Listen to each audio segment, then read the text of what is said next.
West Virginia is undefeated this season when Kyle Bratke goes to the navy pullover khaki short combination. As always, I am joined by the legend. I'm Kolby, and this is Bootleg.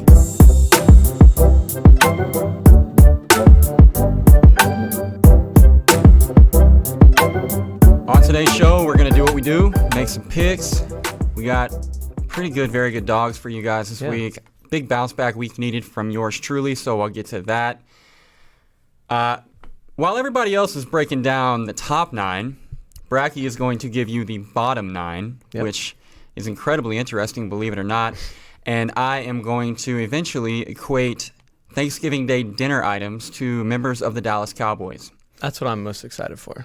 It's going to be pretty epic. Yeah. But before we get to that, I really feel like we need to circle back to your wardrobe situation. Do explain to me what you explained to everybody else, what you explained to me on Saturday. So after West Virginia lost to Iowa State, 10 days later, they played Baylor, and I broke out an outfit.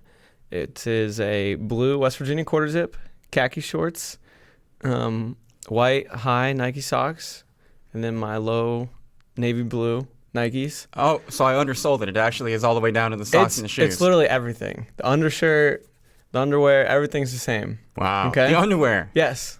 Wow. So I made note, because then we blew out Baylor, looked awesome. I made note of everything I was wearing, and I was like, I'm going to wear this the rest of the way.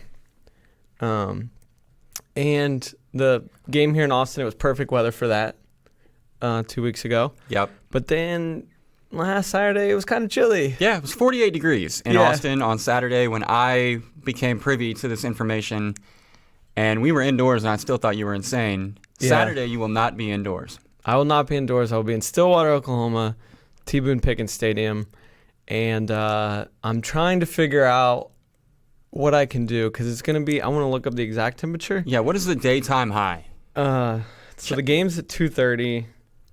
Let's see. At least you'll be in the warmest part of the day. Right. That is good. I'm glad it was not a night game. That's what I was dreading. Bratke will be in Stillwater. I'll be in Norman. Yeah, just an hour down the road. A mere hour apart. Yeah. This is good radio right now. But my game starts at 6 p.m. Ooh. But I will not be wearing khaki shorts. Okay, so a high of 61. Ooh. I might be okay. Well. Low of 34, so it's going to start cold, but no, I'm going to be fine. I'm doing it. You are? Yeah. Okay. I'm doing it. I was running through all these options in my head. I'll wear the outfit, but then I'll have a jacket on over top, and then I'll put sweatpants on. That way I'm still wearing the khaki shorts underneath. No, if it's going to be a high of 61. Can we get the hourly? Is there an hourly forecast option? I don't think this far out. Okay. Let's try, though. Well, I'm just worried about you in the fourth quarter. Yeah. I'll be all right depending on what the score of the game is. I'm sure I'll feel a lot. Yeah, no hourly yet. Okay, no hourly yet. I'm going to guess that in the fourth quarter, what is that, 5:30 p.m., so sun's going down. I'm going to bet you around 45 degrees. Okay. And you're okay with that? I'm not okay with it, but I'm going to have to be okay with it. Can you pack, some, ski pants? I don't know. Just tie them around your belt? I think. And then go to them late? All the big schools have, that clear bag policy. Yeah, but they're just pants. Yeah, kind of just, put them over in, your shoulder. Olivia. Oh, okay, yeah. Like a Continental Soldier. Yeah, there we go. Or I could just wear them into the game. And then take them off. And then put them back on if need be. And then if Oklahoma State goes on a run, once you put them back on, then you'll know. Right. And you have to get them off real quick. Yep. Okay. All right, so we got this figured out. Then. Yeah. All right. Well, now that we figured that out, I alluded to it. I don't know any of these 9 teams. But while everybody else is hyper-focused on the college football playoff, it kind of becomes a sort of echo chamber. Everybody's saying the same thing. We already know who the top 4 are. We already know that Oklahoma and West Virginia and Georgia all have a path. We already know Washington State has a prayer. But what we don't know is who the 9 worst teams in college football are. And you guys, you and Gunther last week kind of gave me a hard time because I'm always this is one of the top 15 worst teams in the country. Yeah, you always have. You always allude to your bottom. Yeah. Your bottom, however many. I like to bet against them because it's usually a pretty safe bet.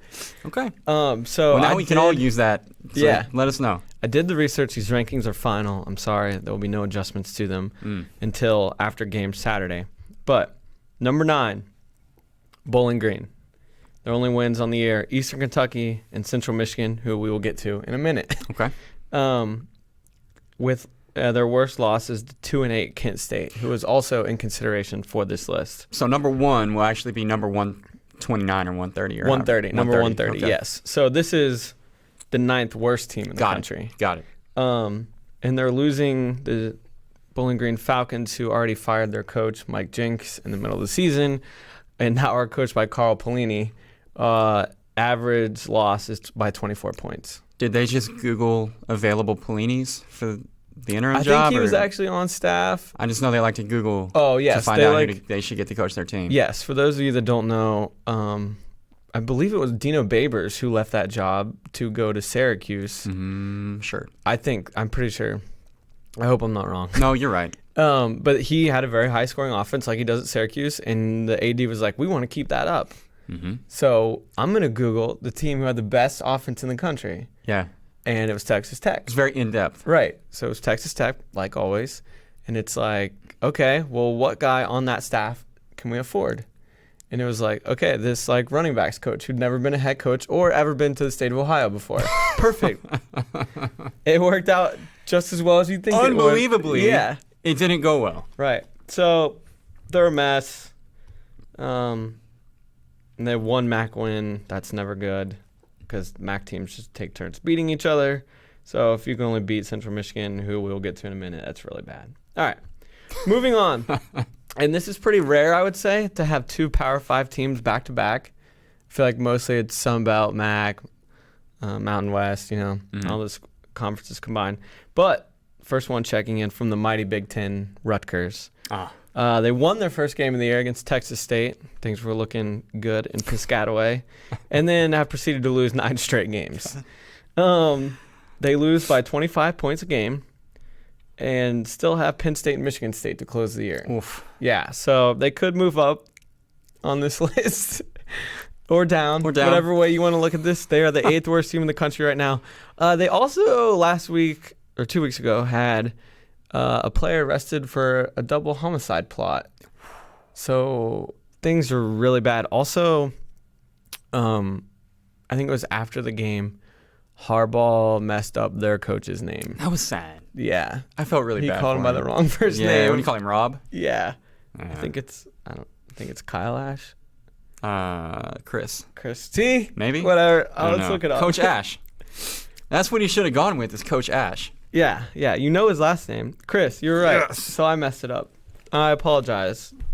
Except not really. Did Jim apologize? I don't think he knew he messed it up. I don't think he went back. He was just like, I'm just going to let that go over. He should send a Christmas card. Yeah. Just say, sorry, I forgot your name. Yeah. Happy holidays. Right. Love the Harbaughs. Love the Harbaughs. Number 7, the 7th worst team in the country, and you could argue that they should be lower/higher on this list, is Louisville. Yay, Louisville. God. Talking about Petrinos, Bobby was fired on Sunday. Their only wins this year: Western Kentucky, who we will get to in a second, and Indiana State. 7 straight losses, 0 wins in the ACC, and lose by an average of 30 points. That is the worst in the country. That is worse than anybody on this list. The weird thing about that particular team being on this list is, on paper, on talent alone, they're probably a top 75 program. Yeah. They probably 50. They should not be this bad. So I texted Kyle, what was it, 2 weeks ago? Yeah, when they were playing Clemson. Mm-hmm. 1 play in. Yep. Or 2 plays in, sorry. They had already quit. Mm-hmm. By the end of the first possession, for sure, they had already quit. Yeah. And they still had a long way to go. I think Clemson could have probably scored about 120 in that game if they wanted easily. to. And Syracuse called off the Dogs early last week, too. They could have scored 75. So, I mean, it's a rough time for Louisville Most athletics. of the time when a coach gets fired, too, like, I'll use Brett Bielema as an example. Mm-hmm. I think Brett is a good dude. Mm-hmm. In different moments during his tenure at Arkansas, I liked him. I appreciated how much he seemed to care for his players. At the end of the day, he just wasn't getting it done on the field. He wasn't recruiting very well, and he had to go. But when he was fired, and Bielema was fired like walking off the field after they lost to LSU, Vanderbilt, one of those. We were at the game. By the time we got to dinner, like to the restaurant, he'd already been fired. Yeah, I think they like pulled him aside in the locker room and was like, "Hey, like you no longer work here." Yeah. So in that situation, and in a lot of situations where a guy gets fired, you feel kind of bad for him because we're human beings, and that's like that's rough. I don't think anybody is gonna feel very bad for Bobby Petrino. No, he is one of the least likable human beings on the face of the earth. He's kind of shown time and time again he's not a great person. Not so much. Yeah. So sorry. Sorry, I guess. Hashtag sorry, not sorry. Yeah, sorry, not sorry. You're right. Number 6, San Jose State. I believe they were winless last year, and they followed that up by having 1 win on the year, and that came against 3-7 UNLV, who was considered for this list. Didn't you take advantage of them last week too? Speaking of your betting tendencies, I did with Utah State. There you go. They have a loss. They started the season with a loss to FCS UC Davis. Mm-hmm. They also have losses at 3-7 Colorado State and 4-6 Wyoming. Now they are not losing by as much as some of these other teams are. They've had some competitive games. Actually, most of their losses are within a touchdown. But you're 1-9 and we're 0-12 last year. Sorry, San Jose State. All right, moving to the top 5 now. Okay, let's do it. And we go back to the MAC. Maction, baby. Central Michigan. Their only win this year came to Maine, who was FCS. Maine's not having a great year either. No, they came in with lofty expectations, but it hasn't gone very well. So they also have a loss to 3-7 Ball State, 2-8 Bowling Green, who was number 9 on the list. Mm-hmm. And I kind of said this with Bowling Green. If you don't have a MAC win, that's bad news bears, because the MAC is just kind of like this revolving circle that we just take turns beating each other. So that's bad year for the Chippewas. Fire up, Chips. It's good TV on a Tuesday night, though. Oh, it's great. There's a game tonight. Not sure who it is, but there's one tonight. Number 4, Western Kentucky. We kind of hit on this last week. Man. How the mighty have fallen. How good is Jeff Braun? Right, exactly. 1 win this year against Ball State, who is 3-7, but they lost to Maine, who Central Michigan beat. God. So that made that one easy, because I think I actually had Central Michigan ahead of Western Kentucky at first, and I was like, wait, nope. He wins the head-to-head. That's right. Sometimes you have to do that. Yeah, maybe the playoff committee should do that. And this is crazy that this is considered a bad loss. Western Kentucky lost 2-8 Louisville. and that game was like 21-17, like something like that. It was really close. They also lost to 4-6 Charlotte and 3-7 Old Dominion. All right. Now, UTEP, for a while, I think everyone considered them the worst team in the country. Mm-hmm. But then they changed all of our opinions. Beat the Owls. When they beat Rice. Yeah. Right. 2 weeks ago. So they're 1-10 on the year, with that one win being 1-9 Rice.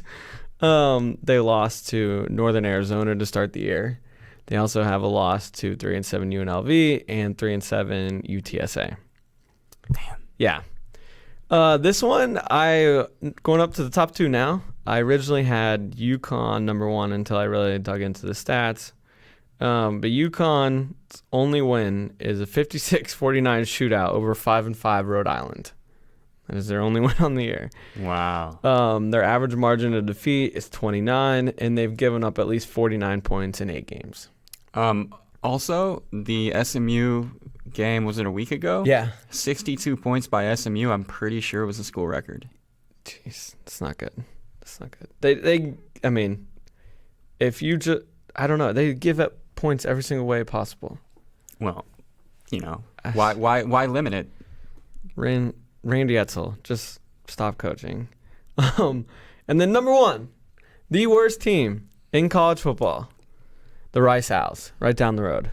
Their only win came in week 1 in come from behind fashion over Prairie View A&M, who is 3-6. Juggernaut. Who is 3-6 on the year. They've lost 10 straight games. They lost to 1-9 UTEP, as I mentioned a moment ago, and they also lost to 3-7 UTSA. So there you have it. Those are your worst 9 teams in the country. Maybe in 2 weeks we give an update on this. Man, I can't believe how bad Rice is. I know. When they hired Mike Bloomgren, because it was right down the road, I took the trip down to Houston, met Coach Bloomgren, kind of, hung out for the press conference, tried to get a feel for where the program might be headed. Can Rice turn it around? Bloomgren's a Stanford guy. Yep. He was going to try to implement the, what do they call it, the intellectual brutality from Stanford. And that's fine if you got the guys to do it, but Rice, it's about Louisville being way better on paper. Rice on paper probably is literally the worst team in the country. And if they weren't already when he got there, they had a bunch of guys transfer like as soon as he walked in the door, which are guys that are like Power 5 programs were scooping up as graduate transfers as well. So yeah, one of them, Calvin Anderson, has started for Texas all year on the offensive line. Yeah, absolutely. So, and he's going to get drafted. Yeah. And he could have been an owl. Right. He was already there. He just stayed for one more year. He's like, no, I'm gone. This is awful. But if he would have stayed at Rice, he couldn't have found himself right in the big middle of the greatest college football soap opera of all time. Oh, my gosh. Great transition, by the way. I know. It just occurred to me. I didn't even plan that one. So, I guess I'll set this up. Yeah, go for it. It's unscripted here. I don't know. It's been one of the biggest stories of the season, and, I mean, it's just, it won't go away. There's a new turn every few weeks. You're like, okay, I think we're past this. Nope. Yeah. Here comes Zach Smith from the clouds. But the whole Urban Meyer firing Zach Smith, Urban being suspended himself for a little bit, Gene Smith, the Ohio State AD, and then Zach Smith went kind of radio silence for weeks. Didn't hear anything from him. Yeah. And then forgot about him, honestly. Yeah. And then on Sunday, he just goes on this spree trying to expose Tom Herman. And he is claiming, now this was reported a while, like before the season started, that Tom Herman was the snitch who tipped Brett McMurphy off to this story and got Brett McMurphy working on it. And subsequently, all the attention got Zach Smith fired. He also put Lake Travis wide receiver Garrett Wilson kind of in the middle of it. Right. Because it was like rumored that it was over him, right? Yes. It was rumored that Herman had like him and Zach Smith were friends, and it seems their families were pretty close when they were both at Ohio State. Right. And then losing Lake Travis wide receiver here in Austin, Garrett Wilson, to Ohio State, supposedly like caused Herman to lose his mind. Like just had like a breakdown. It doesn't take much. You're right. And went scorched earth, and allegedly, because Courtney Smith, Zach's ex-wife, and his wife Michelle are still very close, and the Hermans have admitted they sent her money. They have sent her money to cover lawyer fees or whatever she's using the money for. So Zach just goes on this rampage accusing Tom of cheating on his wife all the time, drinking while on the job at Ohio State, when he was at Iowa State, sleeping with a recruiting girl, whatever recruiting girl means. Apparently Tommy Boy, as he calls him, is a big fan of Asian masseuse parlors. But man, it was quite a meltdown. And then he posts a screenshot. This was probably the greatest. I'll give Tom Herman this one, because as you know on this show, we've been pretty critical of him. But I'll give him this. You can just see like 4 paragraph long messages. Yeah. Books written by Zach Smith to Herman over text. And he's like, I'm going to expose you for the fraud that you are. And he's cussing him out, calling him every name in the book. And Herman just responds, okay, cool. Hook him with the horns emoji.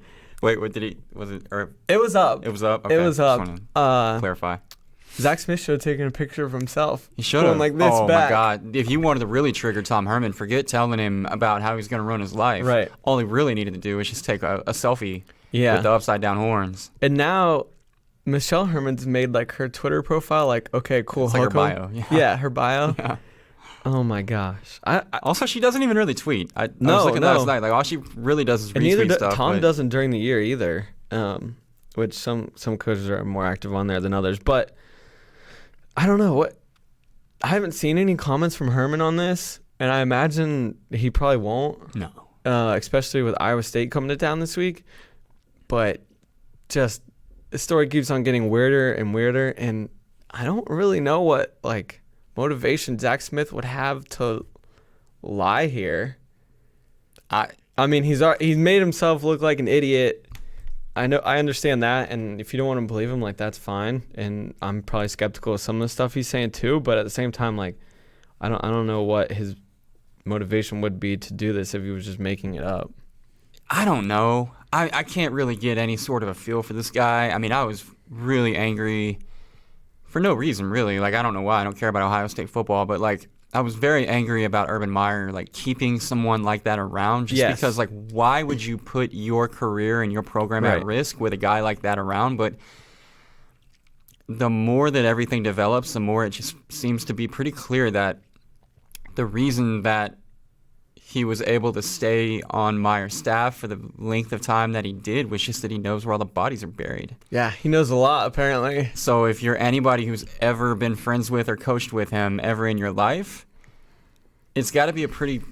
You better be texting him, making sure you guys are on good terms. Yeah. Definitely want to reach out. Just make sure he's still your boy, or at least he thinks he is. I don't know, man. We'll see how... I mean, if you're Herman, I think you just have to ignore it. Okay, cool, hook 'em.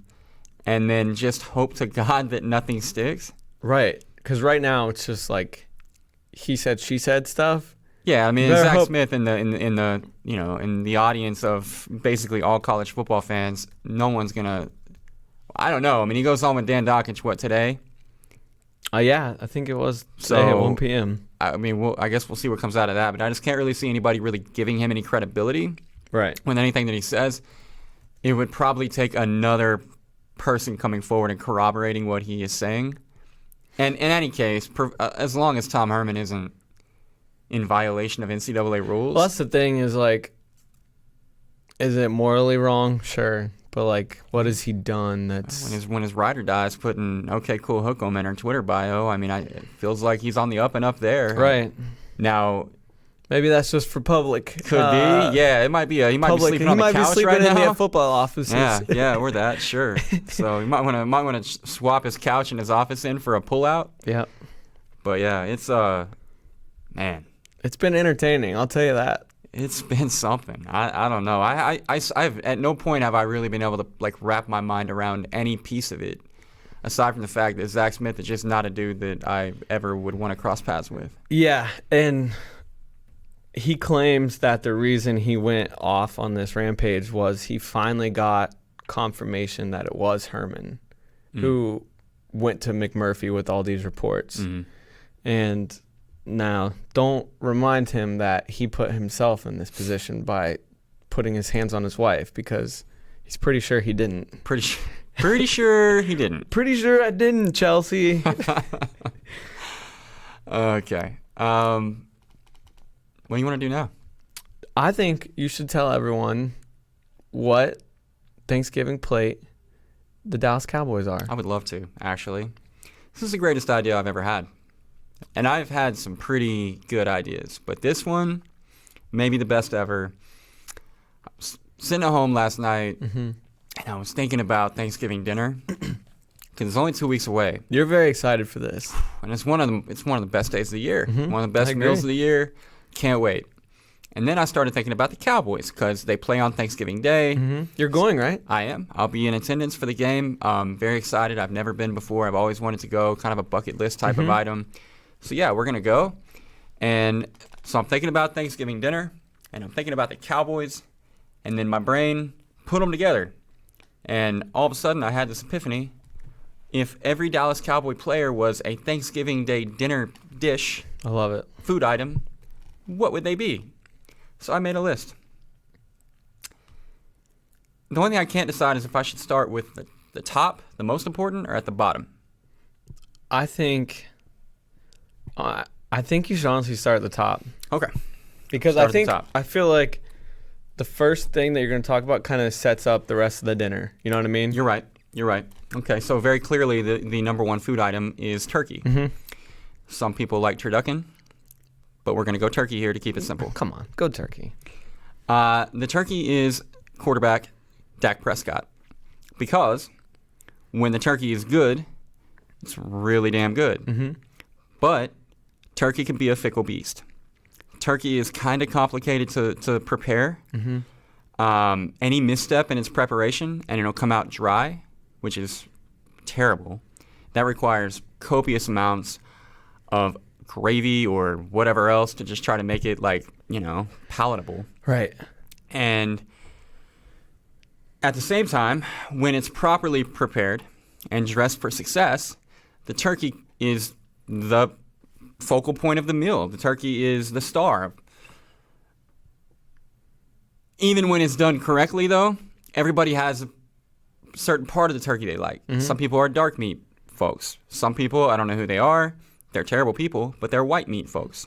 I agree. I'm with you on that one. Now, the dark meat and the white meat vary substantially in flavor and consistency and in satisfaction. If I get a plate full of white meat, I'm not going to like it. So it's kind of like when the Cowboys decide to abandon the zone read in any sort of Dak running game and they try to just go Dak drop back the whole game. It's a lot like white meat. Mm-hmm. It's just not very satisfying. And I don't know very many people that enjoy that. So because of the complicated process of preparing the turkey for the game and the necessity of crafting the game plan just so the turkey is able to fulfill any potential that it had going into that game, I think the turkey is Dak. I love it. Also the quarterback, so it works very good there. Mm-hmm. Now the stuffing. The stuffing is Ezekiel Elliott because while the turkey gets the first billing and or wins the NFC Rookie of the Year, despite the fact that the stuffing led the league in rushing. And was the better player. The stuffing is the real MVP. And everybody knows it. You know it, I know it. Yep. Not only is it the best dish on the table, but its versatility makes it the most important dish on the table. Particularly late in the fourth quarter, when you're heating up that third helping, and you need to lean on a dish to kind of carry the team on its back. That third plate, some of the food starting to get a little iffy. It's a little lukewarm. You're getting the not scraps. Not everything reheats just right. You might be down to white meat, for example. The stuffing makes everything okay because the stuffing reheats fantastically, and it can always be counted on to get those tough yards. That's the stuffing. That's Zeke. I think Zeke might have been eating a lot of stuffing lately. He does look as though he has been leaning on the stuffing. Yeah, he's a little thick. I'm not taking shots at you, Zeke. No, he's obviously still incredible. I'm just saying big game on Sunday night. Some of those sideline shots on Sunday night were not very flattering. I mean, look, sometimes when you've had a whole lot of stuffing, you can still hurdle a safety, but you can't necessarily outrun the defense. It takes a lot out of you to get over that safety. Yeah. So, no, he was the best player on the field. Best player on the field, best food on the table, stuffing. Agreed. The gravy is the offensive line. Because no one talks about the offensive line or the gravy unless it's bad. Mm-hmm. Gravy is absolutely crucial. In fact, an argument could be made that gravy is the most essential piece to a successful Thanksgiving Day meal. Much like the offensive line. No one's ever, however, going to say that the gravy is their favorite dish, just like no one's ever going to say that Zach Martin is their favorite Cowboy. So, essential, but not flashy. Good gravy can cover up a mediocre meal. And at the same time, if the gravy is not good, or in the case of Travis Frederick, missing altogether, every other item on your plate has to be at the top of its game because it can't be hidden. Right. Offensive line is the gravy. Boom. And I didn't single any guy out, aside from Zach, because gravy runs together.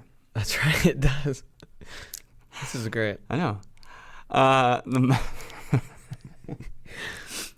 Mashed potatoes are the defensive line. Often viewed as a luxury item relative to the Thanksgiving Day meal as a whole, but if you have some killer mashed potatoes, it can transform the entire meal and allow numerous other dishes on the plate to play over their head. Mashed potatoes provide a foundation that allows gravy to take its game to the next level, just like a great pass rush makes the secondary look better, and just like strong interior line play can keep the linebackers freed up to make plays. Perfect. Shout out to mashed potatoes and love mashed potatoes. That vaunted Cowboys defensive line. Now you might say, are there no standouts on that defensive line? Are there no standouts among the potato family? Are there no standouts among the potato family? Well, in fact, Kyle Bratke, there are standouts on that defensive line and among the potato family, and those are called sweet potatoes. Okay. DeMarcus Lawrence is a sweet potato. At first glance, you might group a sweet potato in with the other potatoes because, well, they're all potatoes. Mm-hmm. And you'd be right, sort of, but you'd also be very wrong because whether it's baked, fried, or turned into a casserole, the sweet potato is an absolute game changer. The sweet potato creates magic where the regular potato would not. The sweet potato, like DeMarcus Lawrence, is the piece you didn't realize you couldn't live without until it's right there on your plate, just dominating dinner. Okay. DeMarcus Lawrence is a sweet potato. Green bean casserole is Byron Jones. The tape doesn't lie. The green bean casserole has been making plays at its position for years. Even still, it initially seems like the riskier play, because it'd be a whole lot easier to simply toss the green beans in a pot and check the vegetable box. What are the veggies?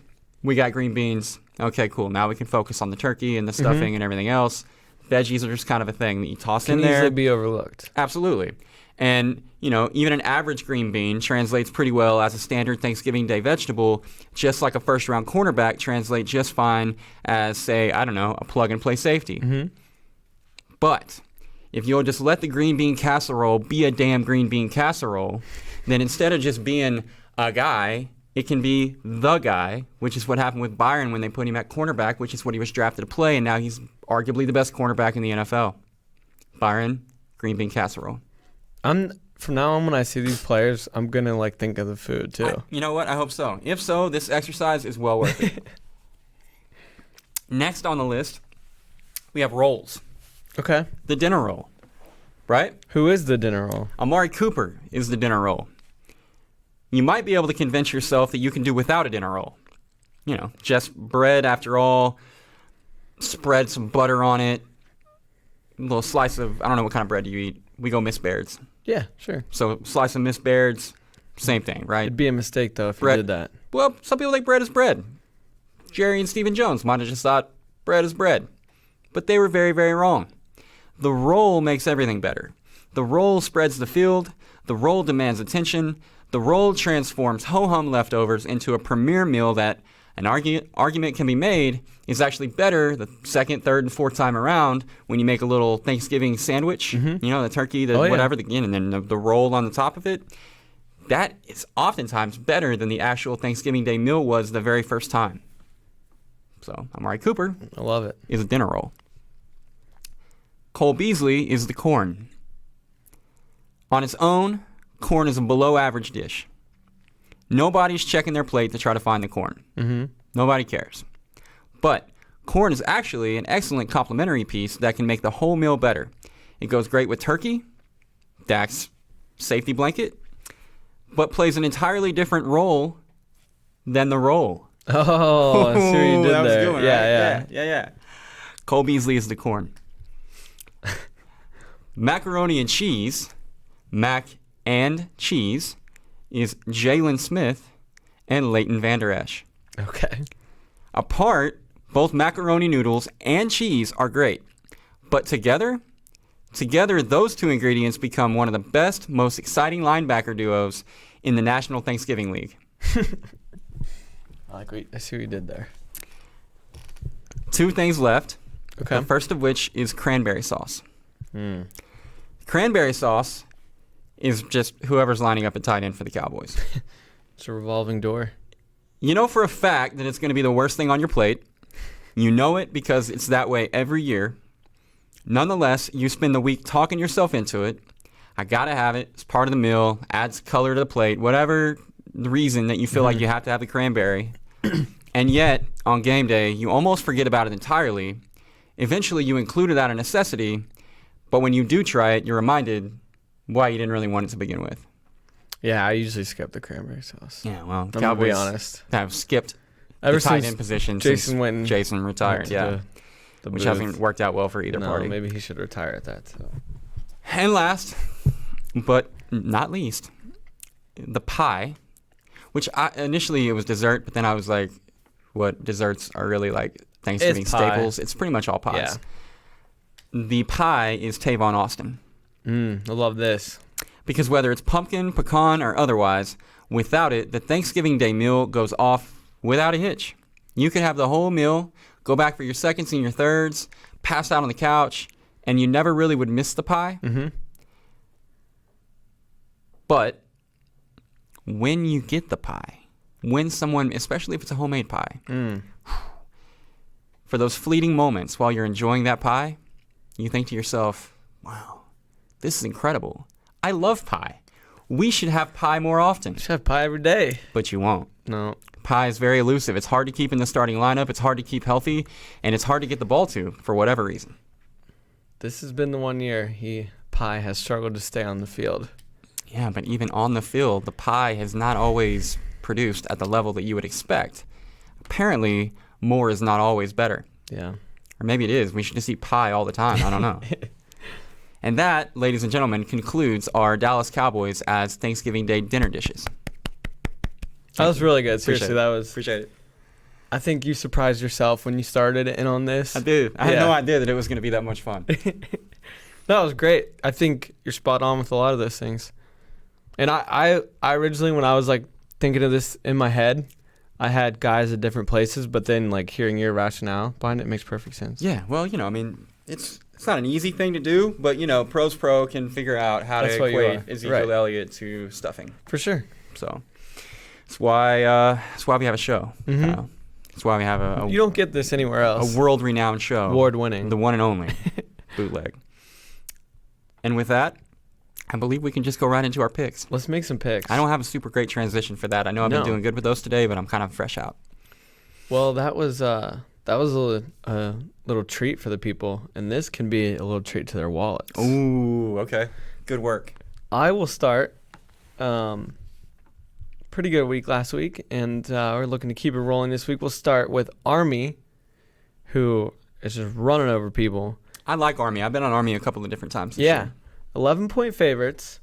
Going to be playing Colgate. Now, you might like hear that, and you're like, the toothpaste? Okay. Right. You might think that.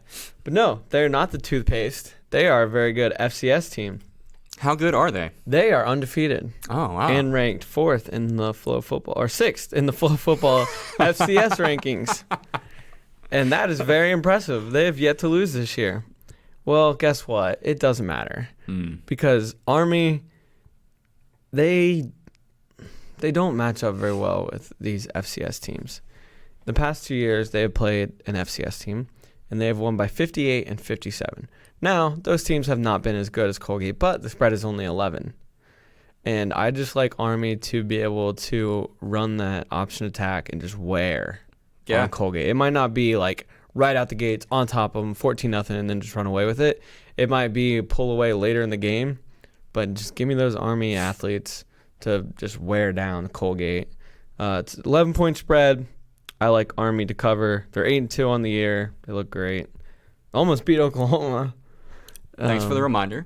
I'm just like trying to like tell people how good they are. Listen, it's hard to score points when you don't actually have the football. Well, that's the thing, is they're going to keep Colgate off the field. I agree.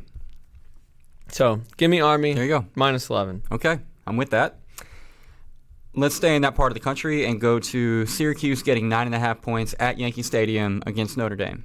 I like this one a lot. Notre Dame is a top 10 pass defense. It's going to be chilly in New York City. But that's going to be okay because Syracuse has been effective on the ground running the football, and they have the best special teams unit in the country per their S&P rating. Now, shout out to Bill Connolly because he's the brains behind those rankings, and I saw him get mad on the internet when someone didn't give him proper credit for like using his strength of schedule rankings on Twitter or something. I don't know, it was weird. He got really fired up about it. So, thank you, Bill, for telling me that Syracuse is great at kicking and returning and all of those things. That's a fun fact because I didn't know who had the best special teams in the country. Now you do. Yeah. And that's kind of the hidden part of the game. So I feel like Syracuse is able to take advantage of a couple of moments in the special teams game. And if it's cold weather game in a baseball stadium, I remember that when they were at the Pinstripe Bowl, I think it was last year, people were up in arms because the turf was so hard and teams were slipping and falling and were having a hard time. If the game does devolve into that, then I feel like that bodes well for Syracuse because if they can just get into range, hit some kicks, Notre Dame's not performing as well in that third elusive part of the game, then, I think the Orange have a shot here. Also, I just like the spread at 9.5. I think Notre Dame. That's a lot of points. I think Notre Dame wins, but I don't think they cover. Also, don't forget that Notre Dame is wearing those god-awful uniforms. That is a massive point. Where they're trying to be the Yankees, but also Notre Dame at the same time. It's like when you wear an alternate uniform that's awesome. You never want to bet against a team that's wearing a really awesome alternate uniform that week. But this is literally the opposite of that. For them. Right. If you wear a terrible alternate uniform, then I feel like you're kind of going to piss off the football gods. Yeah. And if you're Notre Dame, how angry must touchdown Jesus be that last week you wore a uniform that didn't match at all with some shade of green I've never seen before in my life? You can't get away with 2 awful uniforms in a row. And now you're going Yankee pinstripes. I've been telling you Notre Dame's going to screw this up. Well, this is the week. They're trying. They're trying with their laundry. We'll see if they do it on the field. Yeah, so Notre Dame wore their green jerseys last week, and usually they're a much darker shade of green. This was like Kelly green. Yeah, exactly. Like bright, and then the helmets were like the normal gold, but then the pants were like dark brown. Yeah, they were flat. Yeah. And they always have it's tradition, right? It's like the Cowboys wear like weirdly almost blue pants with silver helmets. Notre Dame always has the really bright gold helmet with the flat pants, which I can get past. If anything about the top matches anything about any other part of the uniform, but those tops look like they stole them from North Texas, and we're just like, well, that's what we got, so I guess we're going to go with these. It was a terrible look. Don't do it again. Don't do it again. But you're going to do it again this weekend. Well, I mean, you're going What's really bad about this is when did they announce these jerseys? August? Way early. Yeah. They have had the whole season back out of this. Mm-hmm. People probably forget you even said you were going to wear them. Yeah, and at the very least, they'd at least forgive you because they'd understand. Right. They'd be like, okay, yeah, totally acceptable. Those were trash. Off of Twitter after you put the photo out. Yeah. But no, they're going to stick with it, and you can go ahead and lay the 9.5 with Syracuse. There you go. Okay. I will pick on one of the 9 worst teams in the country. Naturally. Shocking, right? Penn State is favored by 27 Saturday. And sure, that is a lot of points. Rutgers has played 2 ranked teams this season. How'd it go? They lose by an average of 42 points in those games. The spread's only 27. They scored first on Michigan last week, so there was that. Rutgers did. It's a win within the game. And then they gave up 42 unanswered. Don't worry about that part. Just cut the film off after they go up. So I like Penn State in that offense to score. And, I mean, Rutgers has no offense of their own. So give me Penn State in 27. Okay. I like that a whole bunch because I'm with you on the fact that Rutgers can actually play with pro college football teams. Right. Maybe they should go to FCS. I'm not sure if they'd be great at that level either, to be honest with you. Maybe they should just cancel football and just invest all their money into the wrestling program. Because they're pretty good at that. Speaking of teams that are good at wrestling. Okay. I've got Oklahoma State here on my list, getting 4.5 at home against the West Virginia Mountaineers. Don't put this evil on me. Listen, man, I'm not saying I'm going to pick it, but I think that we'd be doing a disservice if we didn't talk about it. All right. Because you can't be super comfortable with this road. Look, it's all the things. It's a bad spot because it's a look-ahead game because you've got Oklahoma next week with everything in the world riding on it. But in order for everything in the world to ride on it, you have to first get to that game.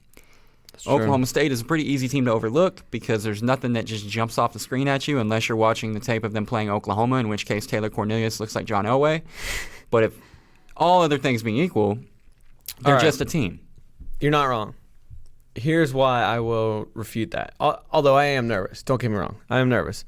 But going into the mindset of the team, last week they came out just awful against TCU. It was 3-3 with 6 minutes to go in the second half. And then they scored 21 unanswered. They scored 33 unanswered after they went down 3-0. Yeah, but 21 in 6 minutes. That's quick. To close the half. Right. They scored a touchdown, got a turnover, scored 3-and-out score. So I think they got shown last week, like, hey, we can't do that. Because if we do that against Oklahoma State, they're not just going to score 3 points. You know, like if you're not scoring against them, they're gonna be scoring on you. So I think that helps. And also, this Oklahoma State team, 2 years ago, we went into Stillwater when we were like 6-0, and it gave us a loss. And then last year, we were like 6-2, something like that, and they kind of handled us. So it's just like one of those teams that's kind of been a thorn in our side, and I think they'll want to kind of, get revenge, and then set up the huge showdown in Morgantown next weekend. This is the 2:30 ABC game, is that right? That's correct. That worked out splendidly for you guys, because if this was Stillwater at night, I did not want that. I think that's a whole different animal. It's not Lubbock at night, but so here's another thing too, is I don't know this for sure, and I guess I could just look it up, but I'm assuming that the Oklahoma State students get out for Thanksgiving break on Friday. Yeah, you would sure. How many kids are going to want to stay for a game with a 5-5 Oklahoma State team that's coming off 2 straight losses for this game? Have you ever studied the demographic of the Oklahoma State student body? No, can't say that I have. Well, neither have I, but I'm going to make the You will gross know assumption better than me. that the majority of those students at Oklahoma State, their parents reside in rural northeastern Oklahoma. Yeah. And there's not a whole lot going on in rural northeastern Oklahoma on a Saturday night better than just going to Stillwater to watch the mighty West Virginia Mountaineers come to town. So I don't know that it's going to be – I think it'll probably be a full stadium. I think the student body will probably show up. Bratke's currently checking the academic calendar at Oklahoma State right now. Just trying to talk himself into this. No. What do we got? They don't have break until Wednesday. What kind of – what are you, Oklahoma State? Stop pretending to be some academic power. Oh, no. It's a joke of a school. Sorry, man. So there goes that theory. Now how you feeling? I was a 7 before this. I'm an 8 nervous. On a scale of 1 to 10? Yeah. Okay. I'm not going to pick it. Please don't. I'm not going to. I just thought we should talk it out. This does make me feel better. Odd Shark has us winning by 8. Well, so suck it. Not to rain on Odd Sharks parade, but they messed up my 12-team parlay last week because they had North Texas winning by approximately 1,000 at Old Dominion, and then they lost. I kind of feel like that's on North Texas. If you lose to Old Dominion, that's on you, man. Man, that's a pretty premier company. Yeah. They got Virginia Tech on the list now. They got North Texas. They haven't won much, but when they have got won, some bodies. They beat some teams when they finally, put one in the win column. They got some bodies. All right. Should I actually make a pick, or how many do you have? I have 2 more, and then my very good dog. I have 1, 2. Okay. We both have 2 more and a very good dog. So I'll go ahead and do one. Okay. And I'm going to pick the one where I'm basically giving money away. I love it. For free. Love free money. You're welcome. Consider this my Christmas gift to all of you. Boston College is a 1.5-point dog at Florida State. What stat do you want here? It's, all of them. Okay, we'll start with the fact that BC's good. Mm-hmm. Florida State decidedly not good. Confirmed bad. A.J. Dillon is back. He's been back, but this time he's back and not playing Clemson. Right. Boston College is 4-1 against the spread in their last 5. That one was Clemson. That's a fun fact. Florida State is still not Clemson. Notre Dame just ran for 365 yards against Florida State. Mm-hmm. BC's run for over 200 yards 7 times this year. Did I mention A.J. Dillon's back? You did. Okay. I don't care that Clemson dominated BC. Apparently they care in Vegas. I don't care. Boston College is still Boston College, and Florida State is still whatever that thing is out there in Tallahassee. Give me BC at 1.5. That's easy money. No, I totally agree. If you didn't have that one on there, I would have had it. Okay. I'm going to stay in the ACC, and I'm going to pick on a really bad team. Louisville. I gave them out last week when they were 20-point underdogs to Syracuse and lost by like 35. This week, they are only 16-point underdogs against an NC State team. They are going back home. We mentioned Petrino is now gone. I believe Lorenzo Ward is the interim head coach. Yeah, you looked that up earlier. Lorenzo Have confidence Ward. in your research.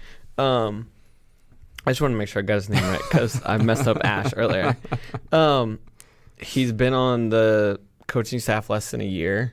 I like a lot of times you see these coaching changes and then the next week there is this like teams like rejuvenated. Yeah. And they have a reason to fight. Yep. Maybe they're still in contention to be bowl eligible, Sure. or they have like a big rival coming up. While Louisville does end the season with Kentucky, I don't know what motivation there is for this game. It's at home. There will be no home field advantage because no one is coming out to see this team. I don't know how much impact a guy that's been on staff a year can really have. And Petrino has been criticized for how bad his staff is up and down. So I just don't think it's going to make a ton of difference. North Carolina State can score a lot of points. Ryan Finley is really good, and it's under 20 points, which is a little surprising. It's at 16. So I'll ride with NC State. Okay, I like it. The Wolfpack, habitually overrated by the College Football Playoff Committee. Yeah, and we saw that they lost to Wake Forest last week. And yeah, I don't. But it doesn't matter this week. No, not when you're playing Louisville. Not the 7th worst team in the country. All right. Last pick, regular pick. I got to kind of sort of pick on my Arkansas Razorbacks. Okay. Probably the last time this year that I'll do it. Probably. Arkansas ran for 16 yards last week against LSU. Mm-hmm. Mississippi State's defense is probably better than LSU's, at least up front. Yeah. The defensive line and the linebackers are phenomenal in Starkville. State is 5-1 against the spread at home this year. Arkansas has not covered a single road game they've played this year. Ugh. I really just don't know how Arkansas is going to score Right. at all. And so I'm kind of torn because I partially want to just give up the points, but also I think it's pretty safe to assume that State doesn't score more than 4 or 5 times because they have their own issues on offense. So if the total stays around 46.5, I think you hammer the under on that because this feels like a 20-3 type of game to me. I think we're well under the number. So that's. Yeah. I know Let's we do it. usually go spreads, but I think for this one this I is want to good. go. I want to go with the number. Let's take the under on Arkansas, Mississippi State. Let's ride with it. And now, the moment you've all been waiting for. I will close this out, the cover for that is, with UAB getting 16 against Texas A&M. I love this pick. I was looking down through some of the odds, and OddsShark has UAB as a favorite. They have this formula based on points you score and your offense and defense of statistics, and they actually have UAB as a 3-point favorite in this game. Now, the line in Vegas is 16. But UAB, I mean, there's no doubt about it. They're one of the surprise teams in college football. 2 years ago, they didn't have a team, and now they're back, and they're 9-1. It's crazy. It's literally insane what Bill Clark has done at UAB. And this cupcake game. Easy for you to say. Yeah, that Texas A&M scheduled a few years ago isn't looking like such a cupcake anymore. Now, it's Cupcake Week in the SEC. Yes, it is. But sadly for A&M, They scheduled the wrong cupcake. kind of backfired. Yeah. They're 9-1. They are 5th in the nation in total defense, 4th in scoring defense. They only give up 13 points a game. A&M only gives up 22, pretty good defense of their own. So I think this is going to be really low scoring. I mean, man, UAB is going to be fired up to go play there. And Oh, yeah. I mean, This is better than the bowl game for UAB. right. Getting 16 points, I don't think they'll win, but I think they'll absolutely cover that.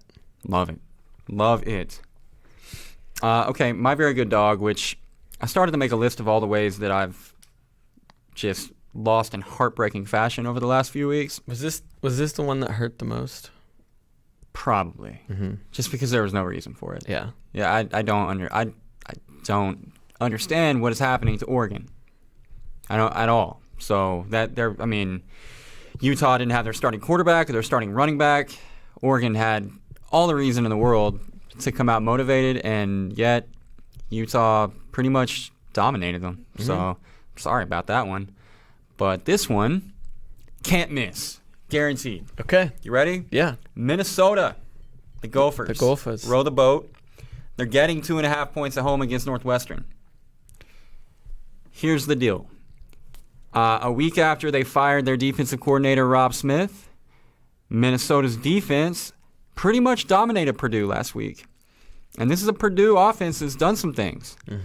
233 total yards. Purdue didn't even get in the end zone until late in the fourth quarter. So I don't know what firing Rob Smith did for them, but it did something because they showed up last week. They opened at +4, but the early action bet them down to 2.5. And the worry here isn't that Northwestern is better than Minnesota. Northwestern is better than Minnesota. But the worry for me is the spot, because Northwestern, incredibly, has already locked up the West. Yep. They're already headed to the Big Ten Championship, but they're not going to the playoff. So they really have nothing else left to play for. They checked the box on their big goal for the year. And, look, Pat Fitzgerald's an awesome coach. I don't doubt his ability to get his team motivated, but these are 18 to 23-year-olds who probably have a tendency to get a little complacent when you've already done everything you could possibly do. And then at the same time, Minnesota is at home, and they're just one win away from a bowl game. It's kind of been an up and down year for them, and yet, their goals pretty much are intact. I can't imagine Minnesota came into the year thinking much else other than let's go to a bowl game. Right. If they beat Northwestern on Saturday, they're doing that. And this bad boy is being played in 20-degree weather outdoors. I mean, there's no indoor stadium for the University of Minnesota. There's not. And so that brings me to my cold weather theory. Okay. Here's my cold weather theory. More often than not, I think, I have no actual data to back this up. This is all gut. But more often than not, if it's a freezing cold game, just miserable, which 20 degrees qualifies. Yes. It's usually the team that wants it more, regardless of who's more talented, that ultimately is going to withstand that misery of playing in the cold and come out on top, especially when they're at home and especially when they have more to play for. All of those things apply to this game. I really like that one. It's just, like you said, Minnesota has everything to play for, and Northwestern can literally put it on cruise control the next 2 weeks. Yeah. I mean, they're done. Yeah. It might as well be a preseason scrimmage. It has no bearing on literally all they have to do is win the Big Ten championship. They're going to the Rose Bowl. That is as good as it gets at Northwestern. Yeah. And so even if you don't win that, you're playing in the Big Ten championship game against Michigan or Ohio State, and you can't ask for more. Yeah, what better do you want? So, I think it's a really tough spot for Northwestern to stay motivated. Freezing cold temps, Minnesota, everything to play for. Their defense randomly woke up last week, so I like the Gophers. Let's row the boat. Yep, let's do it. There was one game that you almost went with as your very good dog. I know this because you told me, and that was Cincinnati against UCF. I think that's who I am going to go with. Oh, I thought you already did your very good dog. No. The last one wasn't your very good dog? No. That was my I just spoiled your very good dog. I'll edit that part out. It's all right. Hey, who's your very good dog? My very good dog is Cincinnati. Damn. That's shocking. Getting 7.5 against UCF. And our friends at Game Day will be there in Orlando. Which is ridiculous. We will get to that in just 1 second. I will explain why I like Cincinnati. I try to spoil more of your story, but I don't really know what else to. No, it's fine. Let's be triggered.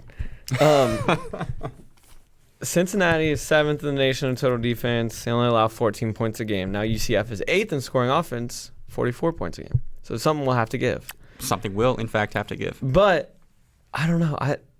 UCF has played with fire a couple times this year. At Memphis, they somehow came back and won that game. And then last week against Temple, they were in a couple touchdown hole early, and then just got a few stops and then scored the rest of the way. But they just played with fire a few times. I think Cincinnati is actually legit. I agree. I was kind of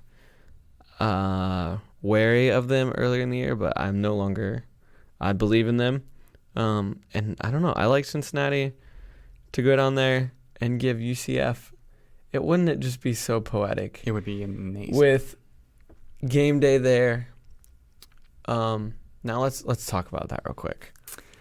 So Game Day is going to Orlando, Florida for Cincinnati UCF, which, do not kid yourself, has absolutely no bearing on the college football playoff whatsoever. None. UCF is 12th in the rankings and have been for 2 straight weeks. Multiple teams lost in front of UCF after the first college football rankings came out, and they stayed at 12. Mm-hmm. That shows that the committee is not taking them seriously, as they shouldn't be. No. As they should not be. So why are you going to this game when Notre Dame plays Syracuse in a top 13 matchup At freaking Yankee Stadium. at Yankee Stadium? What better optics could you get for the background of the college game day set than Yankee Stadium in Right. the background before Notre Dame Syracuse? If Syracuse wins, then you have a big upset because Notre Dame's probably not going to make the playoff anymore. And if Notre Dame wins, then they are pretty much solidifying their spot. They just have to survive USC in the last week of the season. So, and man, you're a national brand in Notre Dame, and I mean, Have they been to a Notre Dame game yet this year? were they at Michigan to start the year? Potentially, Might have been at the yeah, they might have done that. But it's not at Notre Dame. You know what I mean? It's at Yankee Stadium. Yeah, but absolutely.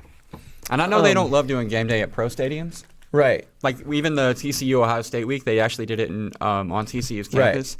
But this is different. Well, they did it in New York. Remember last year? Yeah, at Times Square. Yeah, and it was pretty cool. And they went to like all the different schools, bars around the city. Yeah, and maybe that they're like, well, that idea's played out, but that idea is not this idea. This idea is literally like, have you been to Yankee Stadium? No. The new Yankee Stadium is like, I don't know, eighth of a mile from where the old Yankee Stadium used to be. They turned the old Yankee Stadium into like a little league, like Sandlot Park.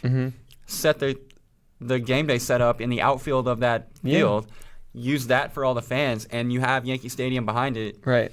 Syracuse is finally actually good. Right. Notre Dame is Notre Dame. I don't know. I hate everything about it. Well, I think it makes me so mad is because when they went to Pullman, the Washington State game, they took like almost all the members on game. They took this hard stance on UCF, and they were And like, rightfully so. Yeah, they were like, stop whining. You guys might not even be the best non-Power 5 program in the country, which they might not be. I've said all year, I think Utah State's better than they are. Yeah, and I mean Fresno State's no longer in that argument with their loss to Boise State, but still, they took this hard stance on there, and then we kind of complained about it the next week with Danny White complaining, UCF's AD complaining on Twitter about them complaining about UCF. And by kind of complained about it, you mean I went on like a 15-minute rant about UCF. Right, but it's just they have completely backtracked from that, and I don't know if it was like, because I noticed this in Danny White's thing he put on game day. He's like, we're your partners at the American Athletic Association's your partners, and you're gonna like say that about one of the schools you partner with. And I swear, like ever since then, it's just been a complete 180, and that's probably coming from the higher ups. And I don't know. It definitely is. Kirk Herbstreit hasn't just randomly decided that now he likes UCF. Right. Because we are a little bit exposed to the rights game at Flo, that partner buzzword was pretty telling, especially given the immediate reaction from ESPN to basically force a retraction. When all that anybody on that set did was just give an editorial opinion of UCF, which is the same opinion that the majority of everybody else involved with college football around the country with any real credibility, sorry, Danny Cannell, thinks about UCF. Like it's all the same. Like, hey, congrats UCF. It's great what you're doing, but you haven't played anybody. You point the finger at Mother Nature or at the reluctance of opponents to schedule you home and home or whatever you want, but they don't have any. They're trying to now like be like, see, our pit win's good. Our pit win's good. Right, yeah, sure. Congrats, they're 6-4. Congrats on your win over 6-4 Pitt team. When that is the best win on your schedule, you can't play in the college football playoff. That's just not how it works. Not at 4 teams. Maybe at 8, you could campaign your way into the 8th spot, which I still feel like would be an error. But you potentially could do that. But with 4 teams, give it up. A 6-4 Pitt team that lost to 1-9 North Carolina. Get out of here. Get out of here. Get out of town. My gosh. So, yeah, I don't know. I can't believe how hard that they forced those guys to backpedal. It's going to be such a love fest on Saturday. That's the thing that's going to really annoy me. I love College Game Day. I really do. And it's a great show. It's an incredible show. It's a rite of fall. I get up early to watch it. So, all the kudos to ESPN and to those guys that I could ever possibly summon, but this is a joke. It's just going to be a love fest. And like you said, the partner buzzword, I really think made them rethink everything. And I don't know. I don't want any part of it. No. Just be honest and like stick with what you are. You can still be partners with them and be like, look, listen, this is the deal. Just you know what? Just because you're partners doesn't mean that your on-air talent can't give opinions based on what they've seen on the field. That's what they're paid based on to fact. do. Yeah. You have one win over at when they debuted at number 12 in the playoff rankings. Pitt was 4-4. Yeah. They had. Well, I mean, you were fired up about it. I think you fired off some tweets about it. I did. They had nothing to support their ranking at all. And they still don't. They still do not. A win over 6 before Pitt does not put you at 12th in the country. No. There's teams with 3 losses that have better wins, i.e. Texas, than you do. And i.e. Iowa State. Yeah. Yes. And Iowa State would beat UCF by 3 touchdowns. Yes. So would Texas. I don't know. I don't want any part of the UCF love fest, and game day can pretend to celebrate them all they want, but it's not how they truly feel. Do us a solid. Like, review, rate the show. Tell your friends. Play it aloud for all to hear at Thanksgiving dinner. Play it while you're putting up your Christmas tree. Yeah. That reminds me. Yeah. When is it appropriate to put up your Christmas stuff? I think most of my life it has been done beginning the day after Thanksgiving, but I will not be mad at you if you do it before Thanksgiving at all. I'm glad. I am a big fan of Christmas. Mm-hmm. It's the I best know. holiday. Right. I agree. It's a go. There are plenty of people that'll be like, Thanksgiving's great. Like, let it have its shine. And you can do both. You can have shine. Yeah. There's no reason why you can't have you a say great happy holidays for a reason, because everything that happens from this point forward is wonderful. Yeah. And there's no reason why you can't enjoy Thanksgiving and have a great Thanksgiving with Christmas decorations up in the house. No. Or Christmas movies on TV or Christmas music playing. Yup. All of that would only enhance the Thanksgiving Day celebration. That's right. Now, here's the deal. I put up my lights on my house already. I have to confess that since we're talking about it. Kinda. I didn't actually ever take the ones on the house down because they're really hard to put up. I'm going to get the ladder out and climb on top of the house, and I had a couple of near-death experiences last year, so, I kept waiting and kind of putting it off, and before I knew it, it was March. Still had lights on the house. So then I started doing this thing where when people would come over to my house for the first time, I would wait and see if they noticed, and then I would quiz them and say, did you notice anything weird about my house? I had not noticed them. See? No one did, because they're clear, they're not tacky, they're just there. And if you look hard, you can figure it out. But if you don't look hard, and if you are looking hard, why are you staring at my house so hard? You didn't know. So the lights have been on my house all year since last year. Christmas miracle already. None of them were burned out. Mm-hmm. So we're good to go there. I did, however, go ahead and put the lights on the shrubs. So we got shrub lights now. And Katie likes it when I wrap the tree like a candy cane, which is harder than you think. So right now we got kind of a lopsided candy cane thing going on. I'll probably have to revisit that one. Okay. But the lights are up. So the other night, after I did it, which is literally like 2 nights ago, Katie puts it on her Instagram story. Mm-hmm. She's very excited. She found a little Christmas song on Instagram, made that the song for whatever. And a relative who I will not name messaged her and said that was, I forget the exact word, but it was something to the effect of, that is ridiculously early to already have lights up. Please. And I was very triggered by that. First of all, mind your business. If I want to celebrate Christmas all year round, I might just do it. One year, my grandma left her tree up for the entire year. So you know what we had? We had a Valentine's Day tree. We had birthday trees. We had a 4th of July tree. Where else could you ever find a 4th of July tree? You can't. My grandma's. So if I want to have 4th of July lights, you know what? I'm going to do it. And if I want to have lights up on November, whatever it was, 11th, that's what we're doing. It's not that early. I don't think so either. And the other thing is, I'm going out of town this weekend. Before Halloween's early. Absolutely. Don't put your lights up before we've even trick-or-treated. Right. That's out of control. Yeah. I would wholeheartedly back that. In this situation, it was like, I'll be out of town this weekend because I'm finally going to Norman. And then next weekend is actual like Thanksgiving weekend. We'll be in Dallas at my in-laws and doing all those things. Mm-hmm.